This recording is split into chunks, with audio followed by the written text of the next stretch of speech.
السلام علیکم ورحمۃ اللہ وبرکاتہ۔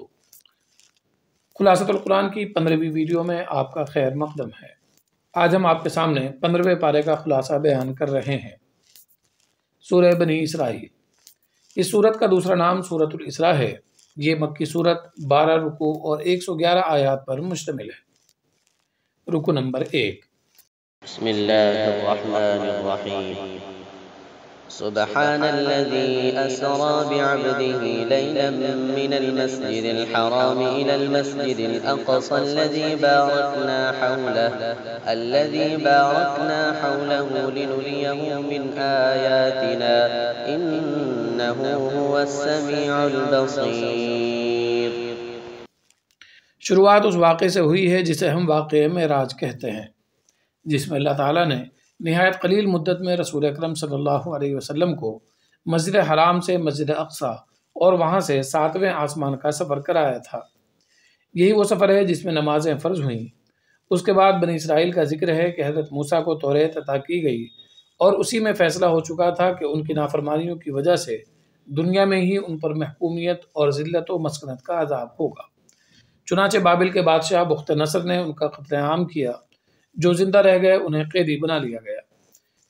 انہیں دوبارہ خوشحالی ملی، لیکن ان کی سرکشی جاری رہی تو دوبارہ انہیں عذاب میں مبتلا کیا گیا۔ آخر میں قرآن کریم کو صحیح اور سیدھا راستہ دکھانے والی کتاب قرار دیا گیا ہے۔ رکوع نمبر 2۔ وَيَدْعُ الْإِنسَانُ بِالشَّرِّ دُعَاءَهُ بِالْخَيْرِ وَكَانَ الْإِنسَانُ عَجُولًا۔ اس رکوع میں اولاً انسانی فطرت بتائی گئی ہے کہ وہ بڑا جلد باز ہے، اسے ہر چیز میں جلدی نتیجے کی خواہش رہتی ہے اور یہ کوئی اچھی چیز نہیں۔ اس کے بعد انسانوں کو متنبہ کیا گیا ہے کہ انسان کا ہر عمل ریکارڈ کیا جا رہا ہے، جسے وہ کل قیامت کے دن اپنے سامنے پائے گا اور اسی کے مطابق اس کا انجام ہوگا۔ یہ بھی بتایا گیا ہے کہ ہر شخص اپنے عمل کا ذمہ دار ہے، دوسرے کی ذمہ داری اس پر نہیں ہے۔ اس کے بعد دنیاوی عذاب کے سلسلے میں اللہ کا طریقہ کار بتایا گیا ہے کہ جب بھی کسی قوم کے سرداران سرکشی کرتے ہیں، اپنے منصب پر اتراتے ہیں تو عذاب آتا ہے۔ پھر دنیا اور آخرت کا موازنہ کیا گیا ہے کہ اصل سعی اور کوشش آخرت کے لیے ہونی چاہیے۔ رکوع نمبر 3۔ وَقَضَىٰ رَبُّكَ أَلَّا تَعْبُدُوا إِلَّا إِيَّاهُ وَبِالْوَالِدَيْنِ إِحْسَانًا إِمَّا يَبْلُغَنَّ عِندَكَ الْكِبَرَ أَحَدُهُمَا أَوْ كِلَاهُمَا فَلَا تَقُل لَّهُمَا أُفٍّ وَلَا تَنْهَرْهُمَا وَقُل لَّهُمَا قَوْلًا كَرِيمًا۔ یہ رکوع اور آئندہ رکوع بہت سے احکامات پر مشتمل ہے۔ سب سے پہلے تو توحید کا حکم ہے، اس کے فوراً بعد والدین کے ساتھ حسن سلوک اور نرم رویے کی تاکید ہے۔ پھر رشتہ داروں، مساکین اور مسافروں کے حقوق کی ادائیگی کا حکم ہے۔ ساتھ ہی فضول خرچی سے اس تاکید سے روکا گیا ہے کہ فضول خرچ لوگوں کو شیطان کا بھائی قرار دیا گیا ہے۔ خرچ میں اعتدال کی تعلیم دی گئی ہے کہ نہ تو اتنا خرچ کیا جائے کہ کسی کے سامنے ہاتھ پھیلانے پڑ جائیں اور نہ ہی اتنا بخل ہو کہ ہاتھ بالکل نہ کھلے۔ آخری آیت میں رزق کی وسعت یا تنگی کو خالص اللہ تعالیٰ کا عمل قرار دیا گیا ہے۔ رکوع نمبر 4۔ وَلَا تَقْتُلُوا أَوْلَادَكُمْ خَشْيَةَ إِمْلَاقٍ نَحْنُ نَرْزُقُهُمْ وَإِيَّاكُمْ إِنَّ قَتْلَهُمْ كَانَ خِطْئًا كَبِيرًا۔ احکامات کا سلسلہ جاری ہے۔ سب سے پہلے رزق کی تنگی کے سبب اولاد کے قتل کو بہت بڑا گناہ قرار دیا گیا ہے۔ پھر زنا اور زنا کے اسباب سے بچنے کا حکم ہے۔ پھر ناحق قتل کی ممانعت ہے۔ اس کے بعد یتیموں کے حقوق کی ادائیگی اور ان کے مال کی حفاظت کا حکم ہے۔ وعدہ پورا کرنے، ناپ تول میں انصاف کرنے، کسی کی ٹوہ میں نہ لگنے کا بھی حکم دیا گیا ہے۔ ساتھ ہی زمین پر اکڑ کر چلنے کو بھی ناپسندیدہ قرار دیا گیا ہے۔ اخیر میں شرک کی ممانعت اور کفار کی زبان درازی کا تذکرہ ہے۔ رکوع نمبر 5۔ وَلَقَدْ صَرَّفْنَا فِي هَذَا الْقُرْآنِ لِيَذَّكَّرُوا وَمَا يَزِيدُهُمْ إِلَّا نُفُورًا۔ اس رکوع میں شرک کی مذمت کی گئی ہے اور اللہ تعالیٰ کی عظمت کو ظاہر کیا گیا ہے۔ پھر بتایا گیا ہے کہ آسمان و زمین میں موجود تمام مخلوقات اللہ تعالیٰ کی تسبیح کرتی ہیں، بس انسان اس کو سمجھ نہیں پاتا۔ اس کے بعد کفار کے دلوں کا حال بیان کیا گیا ہے کہ ان کے کفر، ضد اور سرکشی کی وجہ سے ان کے دلوں پر پردے پڑ گئے ہیں، جس کی وجہ سے یہ حق بات سمجھنے سے قاصر ہیں۔ اس کے بعد کفار کے مشہور اعتراض کو ذکر کیا گیا ہے کہ جب ہماری ہڈیاں تک مٹی میں مل جائیں گی تو ہمیں دوبارہ کیسے زندہ کیا جائے گا؟ اس کے جواب میں کہا گیا کہ ہڈیاں یا مٹی تو دور، اگر تم پتھر، لوہا یا کوئی اور مشکل چیز ہو جاؤ تو بھی اللہ تعالیٰ کے لیے دوبارہ زندہ کرنا نہایت آسان ہے۔ رکو نمبر 6۔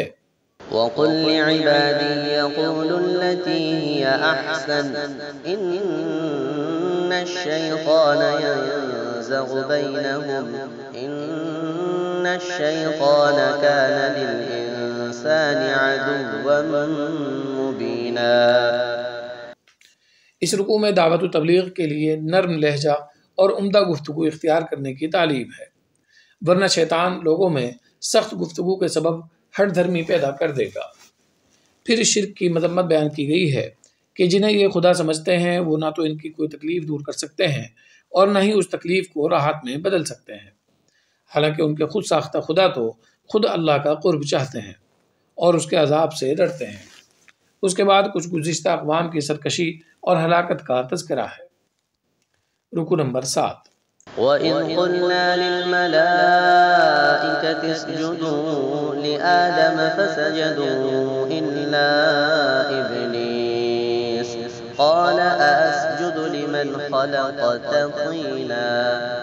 اس رکوع میں پہلے تو حضرت آدم اور ابلیس کا مشہور واقعہ ذکر کیا گیا ہے، اس کے بعد شیطانی تدابیر اور دھوکے سے انسان کو بچنے کی تلقین کی گئی ہے۔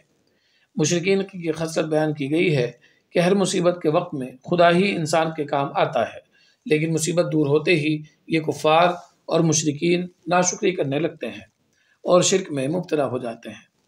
آخری آیت میں انسان کی عظمت، اس پر اللہ کے انعامات اور اس کے اشرف المخلوقات ہونے کو ذکر کیا ہے، جس کی عظمت اور اہمیت شرک جیسے قبیح عمل سے گھٹتی ہے۔ رکو نمبر 8۔ يَوْمَ نَدْعُو كُلَّ أُنَاسٍ بِإِمَامِهِمْ فَمَنْ أُوتِيَ كِتَابَهُ بِيَمِينِهِ فَأُولَئِكَ يَقْرَؤُونَ كِتَابَهُمْ وَلَا يُظْلَمُونَ فَتِيلًا۔ اس رکوع میں اولاً قیامت کی منظر کشی کی گئی ہے کہ ہر انسان کو اس کا نامہ اعمال دیا جائے گا اور اسی کے مطابق جنت یا جہنم کا فیصلہ ہوگا، اور جو شخص دنیا میں ہدایت سے غافل ہے وہ کل قیامت میں انعامات خداوندی سے محروم رہے گا۔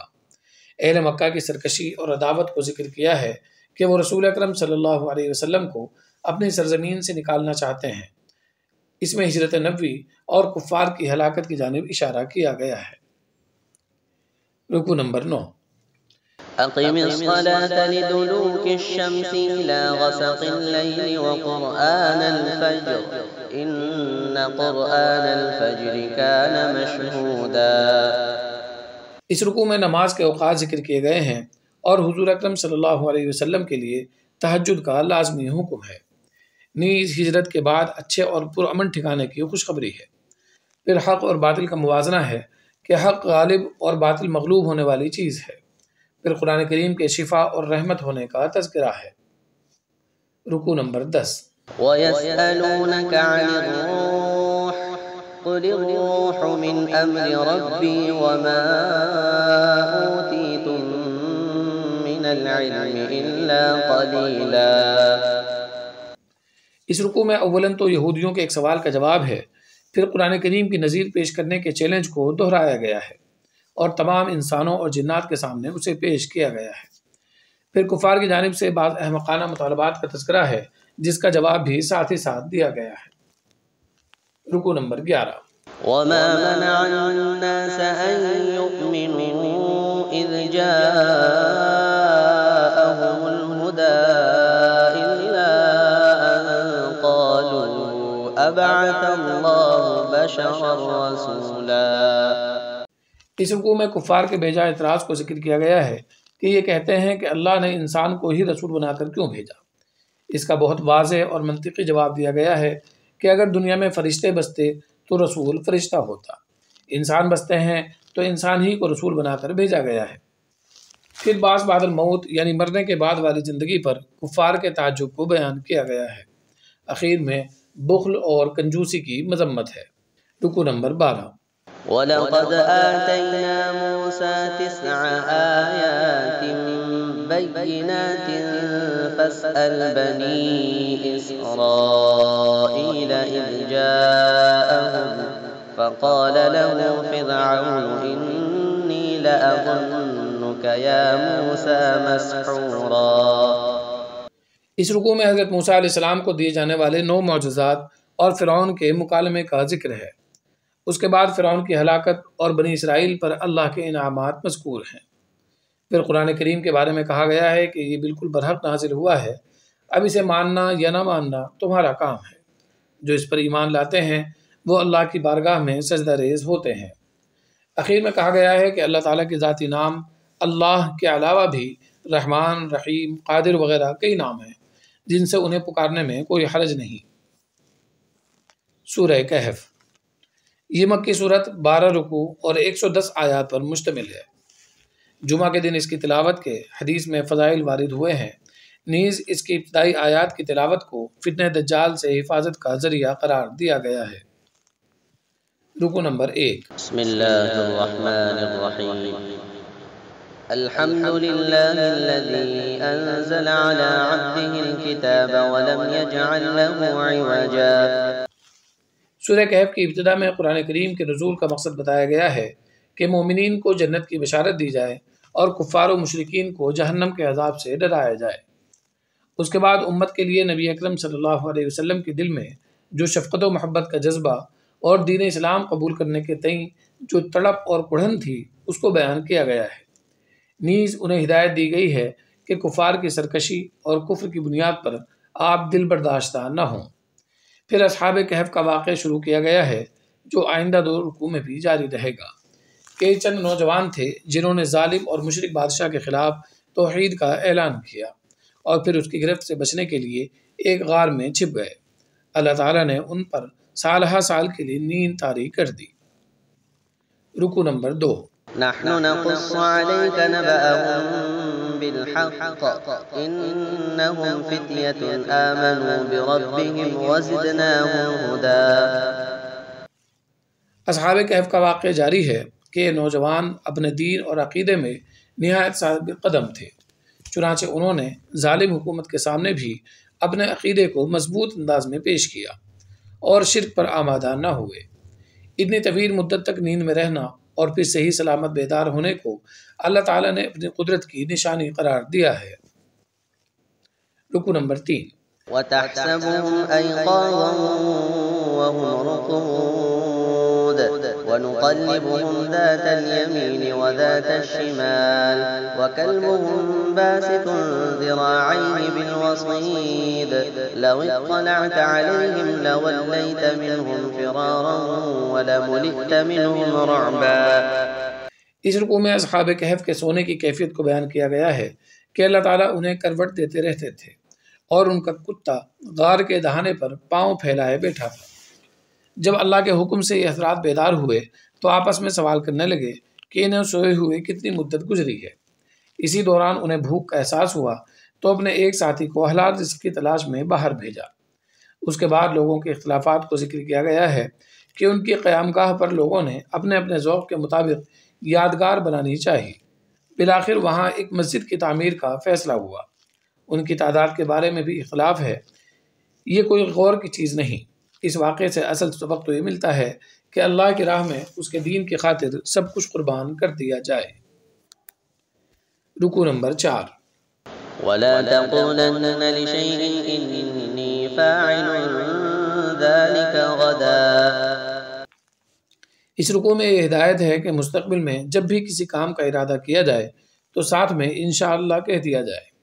پھر بتایا کہ اصحاب کہف کی تعداد، ان کے رہنے کی مدت وغیرہ کی اصل حقیقت اللہ ہی کے علم میں ہے۔ اس کے بعد صحبت صالح کی اہمیت کو اس طور پر واضح کیا گیا کہ رسول اکرم صلی اللہ علیہ وسلم کو ان لوگوں کے ساتھ رہنے کا حکم دیا گیا جو صبح و شام اللہ کی یاد میں مشغول رہتے ہیں، نیز کفار کی صحبت سے منع کیا گیا۔ پھر مومن و کافر کا مختصر سا موازنہ اور جہنم کے عذاب کی شدت کو بیان کیا گیا ہے کہ اہل جہنم کو ایسا کھولتا ہوا پانی دیا جائے گا جس سے ان کا چہرہ جھلس جائے گا۔ اس کے مقابلے میں جنتی افراد کو ملنے والے انعامات، سونے چاندی کے زیورات، عمدہ قسم کے ریشمی لباس اور بے مثال مسند وغیرہ کا ذکر ہے۔ رکو نمبر 5۔ واضرب لهم مثلا رجلين جعلنا لأحدهما جنتين من أعناب وحففناهما بنخل وجعلنا بينهما زرعا۔ اس رکو میں اللہ تعالیٰ نے دو لوگوں کا واقعہ ذکر کیا ہے، جس میں ایک کے پاس خوب مال و دولت تھی، گھنے باغات اور کئی نعمتیں تھیں، جبکہ دوسرا شخص غریب اور مفلس تھا۔ امیر شخص سرکش، متکبر اور کافر تھا، جبکہ غریب صاحب ایمان تھا۔ دونوں کے درمیان بات چیت ہوئی۔ کافر نے اللہ تعالیٰ کے احسانات کا انکار کیا، جس کے نتیجے میں اس کی پوری کھیتی خس و خاشاک میں تبدیل ہو گئی، سب کچھ تباہ و برباد ہو گیا اور وہ کف افسوس ملتا رہ گیا۔ رکو نمبر 6۔ واضرب لهم مثل الحياة الدنيا كماء أنزلناه من السماء فاختلط به نبات الأرض فأصبح